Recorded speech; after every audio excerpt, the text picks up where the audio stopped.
guys! So for today's video, i-share ko lang po yung nabudol kong items dito sa TikTok.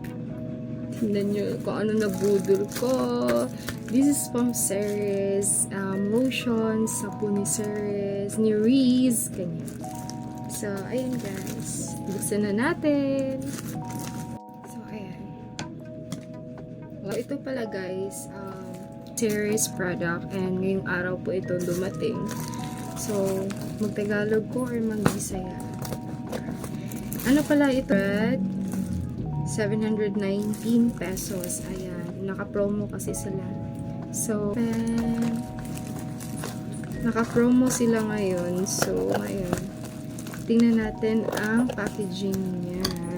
Excited na ako. So, nung nakita ko guys sa review ng Ceres is mostly may ano sila, may cartoon. So ngayon wala silang cartoon ngayon. Ganito lang, wrap lang talaga. Tingnan natin kung excited na ako, be. Excited na ako. So ayan guys, we have Jean from Ceres Beauty. It's niacinamide cloud soap. Ayan. So ngayon guys, with Japanese alphabet. So ito, tingnan natin kung ano ang packaging. So, tatlo. And then, we have the Puritan. Excited na talaga ako nito. Excited na ako sa'yo, ha. So, FDA approved pala ito, guys. And then, we have the lotion from Ceres. So, natutupi siya. At wala akong freebies ngayon, guys. So, ayan, natutupi si Ceres. So, wala na. Ayan talaga, wala na.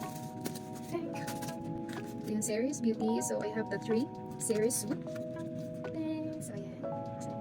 Sorry po. Ang ganda niya, proof pala siya. Ayan, naka-FDA approved. And then, ayan, ang ganda niya kasi, tingnan natin, may naka-sealed siya dito. So, tingnan niyo po kasi nakakat kasi siya sa scissor na ginamit ko. So, ayan, actually, yung packaging niya is okay talaga.